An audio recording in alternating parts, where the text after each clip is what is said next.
श्री शिवाय नमस्तुभ्यम। हर हर महादेव। दोस्तों कैसे हैं आप सब। देखिए आज का ये वीडियो बहुत ही खास होने वाला है। आप सभी लोग जानते हैं कि 22 जुलाई 2025 यानी मंगलवार के दिन श्रावण माह की प्रदोष तिथि पड़ रही है।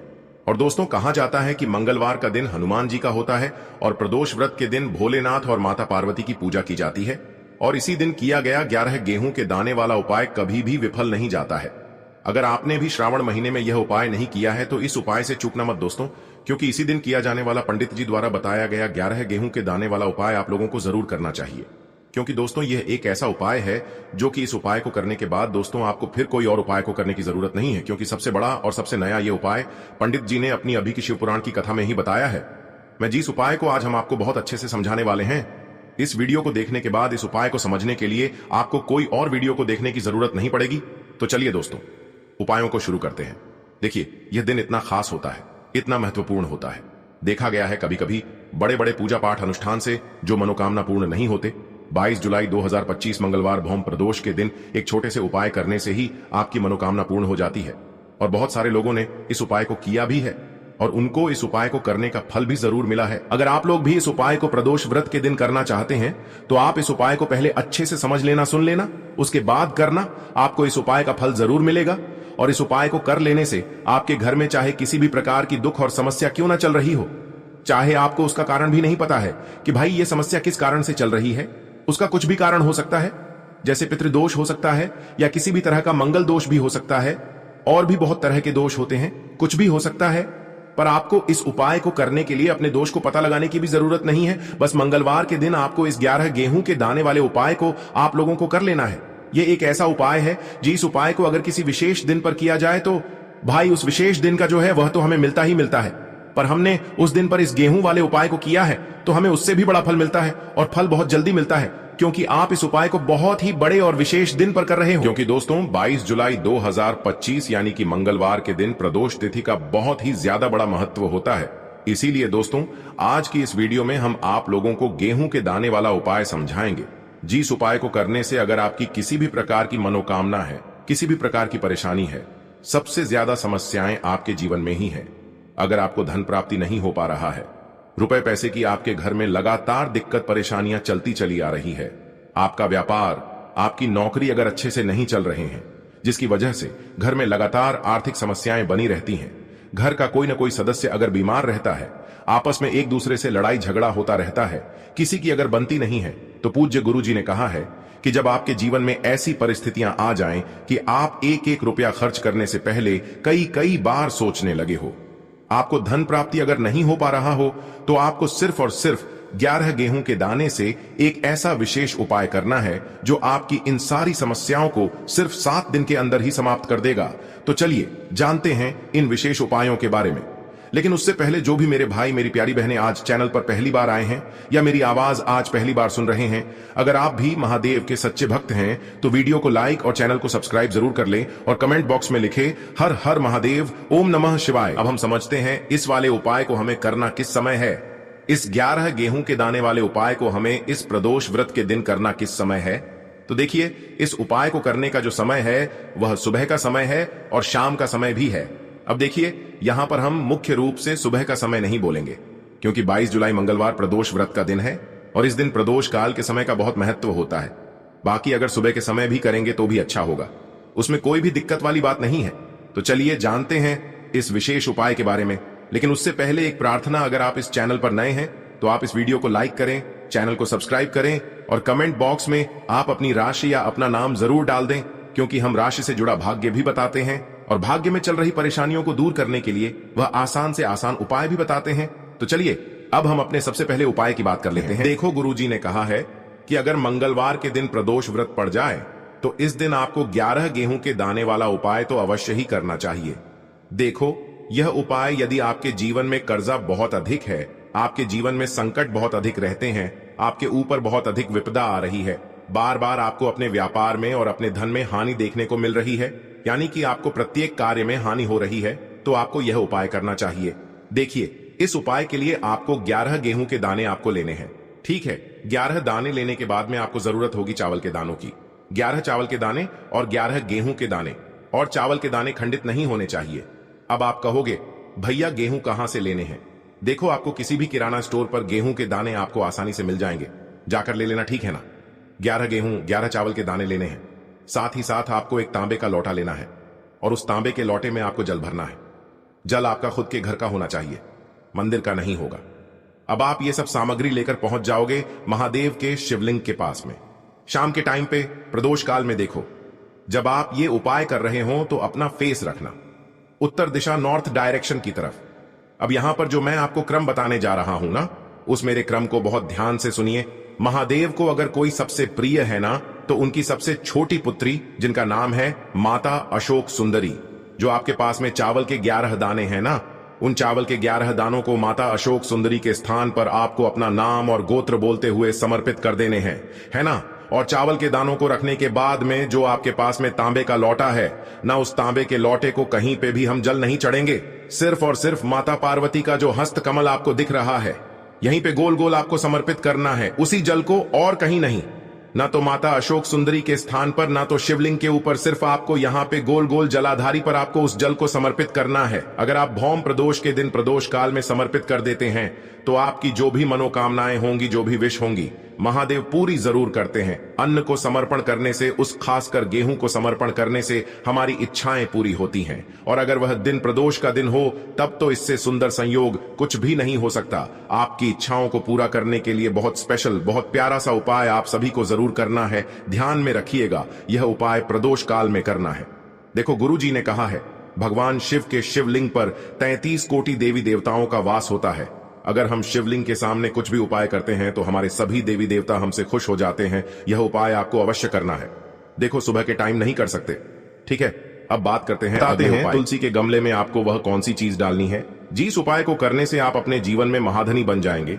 इतना धन आपको मिलेगा कि कभी भी आपके धन में कमी नहीं आएगी, कभी भी आपका धन बर्बाद नहीं होगा। आपके पैसे की बर्बादी बिल्कुल आपके जीवन से रुक जाएगी। और जो लोग कहते हैं कि घर में पैसा तो आता है, पैसा रुकता नहीं है और पैसा बढ़ता नहीं है, वृद्धि नहीं हो रही है, उन्हें भी विशेष यह तीसरा उपाय प्रदोष वाले दिन जरूर करना चाहिए। तो देखिए, पहले ही आपको बता दिया कि श्री हरि विष्णु की पूजा और उनका भोग, श्री मतलब तुलसी मैया के बिना अधूरा है ना? और तुलसी मैया जो है वह श्री हरि विष्णु के बिना अधूरी है। तो देखिए, जब भी आप तुलसी का कोई उपाय करेंगे तो सीधे सीधे आप श्री हरि विष्णु को प्रसन्न कर लेते हैं। अब व्यक्ति को, यानी जो भी व्यक्ति है, किस व्यक्ति को कितना धन देना है, ये श्री हरि विष्णु के हाथ में होता है। धन देने का काम मां लक्ष्मी करती है, जो कि मां तुलसी का ही एक रूप है। मां तुलसी जो है यह माता लक्ष्मी का ही स्वरूप है ना? तो आपको करना क्या है? आपको लेनी है यहां पर हल्दी पिसी हुई, जो कि श्री हरि विष्णु से जुड़ी हुई है, आपके गुरु ग्रह से जुड़ी हुई है, आपकी कुंडली में गुरु को मजबूत करती है, सुख सौभाग्य को खींचने का काम करती है, धन को बढ़ाने का काम करती है। तो एक चुटकी पिसी हुई हल्दी आपको लेनी है, और यह पिसी हुई सूखी हल्दी ही आपको अपने गमले में, तुलसी का पौधा जिस गमले में लगा है उसमें अच्छे से इस हल्दी को डालना है, ठीक है ना? और ओम नमो भगवते वासुदेवाय नमः इस मंत्र का जाप करना है। कितनी बार? कम से कम 11 बार जाप करना है। ओम नमो भगवते वासुदेवाय नमः इस मंत्र का जाप करते रहना है। और हल्के हल्के से तुलसी के पौधे में आपको पूरे गमले में पीसी हुई हल्दी का छिड़काव करना है। तो देखिए, जो व्यक्ति इस उपाय को प्रदोष व्रत के दिन कर लेता है, ऐसा समझ लीजिए अपने जीवन से नहीं आने वाली 7 पीढ़ियों के जीवन से निर्धनता और गरीबी को दूर कर देता है। क्योंकि हल्दी जो है ना, ये साधारण नहीं है। हल्दी इतनी उत्तम होती है कि रातों रात आपके जीवन में चमत्कार करती है। आपने देखा होगा कि कोई भी शादी होती है, विवाह होता है ना? कोई भी ऐसा शुभ काम हम करते हैं उसमें हल्दी जरूर लेते हैं। गृह प्रवेश जब हम करते हैं तो हल्दी के स्वास्थ्य का निर्माण करते हैं। कोई भी अच्छा काम करने जा रहे हैं, हल्दी उसमें लेते हैं। और हल्दी जो है यह आपके गुरु ग्रह को मजबूत कर देती है। अगर कुंडली में गुरु कहीं ना कहीं मजबूत है तो इससे उत्तम उपाय आपको ऐसा समझिए प्रदोष व्रत का मिलेगा नहीं। बहुत ही उत्तम उपाय है। तुलसी के गमले में एक चुटकी पीसी हुई हल्दी डालना है। तो यह बहुत ही उत्तम उपाय है। इस उपाय को आप जरूर करें। प्रदोष वाले दिन और साल का सबसे बड़ा यह दिन है। तो इस उपाय को करने से श्री हरि विष्णु और महादेव आपसे न केवल प्रसन्न होते हैं, आपसे इतना प्रसन्न हो जाते हैं कि जीवन में कभी आपके गरीबी और निर्धनता को नहीं आने देते हैं। चलिए अब बात कर लेते हैं अपने तीसरे उपाय की, जो कि मुख्य द्वार से जुड़ा हुआ है। और यह उपाय है स्थिर लक्ष्मी के वास के लिए। ऐसा पैसा आपके घर में आएगा जो आपके घर में ही रुकेगा। ऐसा पैसा कभी आपके घर में नहीं आएगा जो आपके घर से जाएगा और विशेषकर फिजूल खर्ची में जाएगा। अब आधे से ज्यादा लोगों की यही समस्या होती है है कि घर में पैसा तो आता है लेकिन बहुत जल्दी घर से चला जाता है या फिर फिजूल खर्ची में चला जाता है। तो धन की बर्बादी जिन लोगों के घर में हो रही है उन्हें विशेषकर यह तीसरा उपाय करना है। या जिन लोगों के पास बिल्कुल पैसा आना बंद हो गया है, सर पर लगातार कर्जा बढ़ रहा है, उन्हें भी यह विशेष तीसरा उपाय करना है। तो देखिए आपको फिर से क्या लेना है। हल्दी लेनी है, पीसी हुई, जो कि श्री हरि विष्णु से ही जुड़ी हुई है ना। पीसी हुई हल्दी लेनी है और थोड़ा सा पानी डालकर उसका गाढ़ा गाढ़ा आपको पेस्ट बना लेना है। अब इसी हल्दी से आपको अपने घर में स्वास्तिक बनाने हैं। कितने स्वास्तिक? एक स्वास्तिक आपको बनाना है अपनी तिजोरी पर, जिसमें आप पैसा रखते हैं, चाहे तो आप संदूक में रखते हैं, अलमारी में रखते हैं, जिस चीज में भी पैसा रखते हैं, बस वहां पर हल्दी से एक स्वास्तिक बनाना है। दूसरा स्वस्तिक आपको कहां बनाना है? अपने घर के मंदिर में, है ना। और 2 स्वस्तिक आपको बनाने हैं अपने घर के मुख्य द्वार पर बाहर की तरफ। हल्दी से 4 स्वास्तिक आपको बनाने हैं। 2 स्वास्तिक मुख्य द्वार पर बाहर की तरफ, एक तिजोरी पर, है ना, और एक अपने घर के मंदिर में। बस यह उपाय आपने अगर प्रदोष वाले दिन कर लिया तो देखिए जो धन की तिजोरी है उसमें पैसा भरा रहेगा। कभी भी धन की तिजोरी धन से खाली नहीं होगी, क्योंकि जहां पर हल्दी का स्वस्तिक एक होता है वहां कभी धन की कमी नहीं होती है। हमेशा वहां पर धन की देवी माता लक्ष्मी वास करती हैं, क्योंकि हल्दी किससे जुड़ी हुई है? श्री हरि विष्णु से। और मां लक्ष्मी कहां होती है? जहां श्री हरि विष्णु वास करते हैं। अब बात करें कि आपके घर का मंदिर जो है उसमें अगर आप एक स्वास्तिक बनाते हैं तो आपके घर से ऊर्जा जो है, पूरे में ऊर्जा फैलती है ना। तो आपके घर में पॉजिटिव एनर्जी बढ़ती है, सकारात्मक ऊर्जा बढ़ाती है। जब आप अपने घर के मंदिर में हल्दी का स्वस्तिक बनाते हैं, आपके घर से बुरी शक्तियां, नेगेटिव एनर्जी जैसी चीजें बिल्कुल आपके घर में नहीं रुकती हैं। मुख्य द्वार तो इतना उत्तम होता है कि मुख्य द्वार से ही मां लक्ष्मी की नजर सबसे पहले आपके मुख्य द्वार पर ही पड़ती है।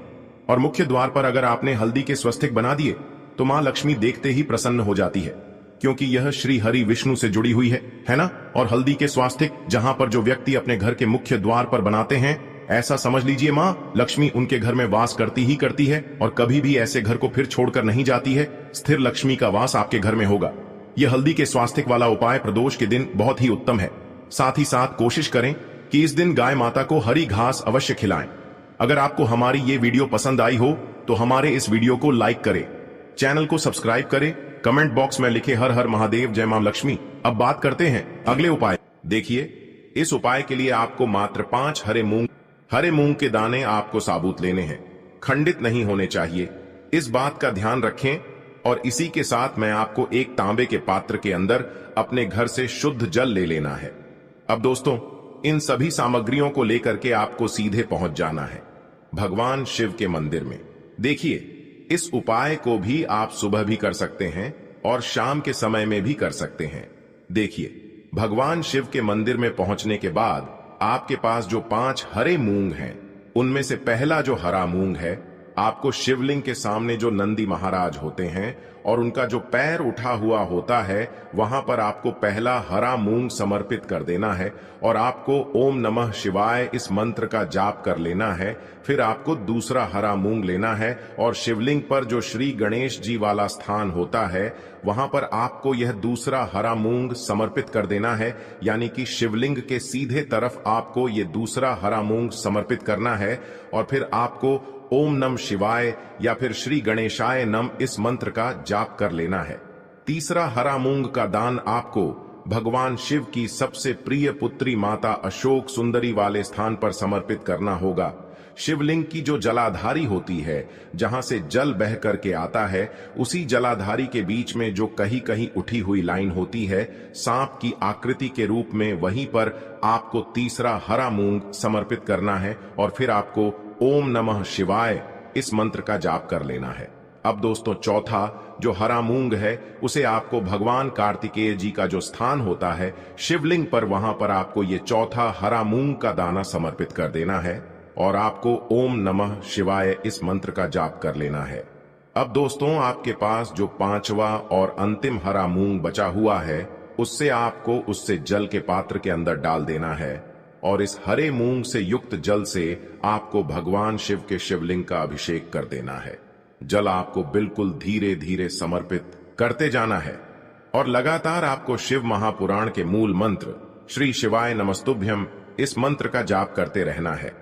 फिर आपको शिवलिंग के सामने बैठकर, यदि आप अपने बच्चों के लिए ये उपाय कर रहे हैं, यदि आप अपने बच्चों की बुद्धि ज्ञान और विवेक के लिए उपाय कर रहे हैं, तो उसके लिए आपको प्रार्थना कर लेनी है या फिर व्यापार में वृद्धि करने के लिए ये उपाय कर रहे हैं, तो उसकी कामना करते हुए आपको प्रार्थना कर लेनी है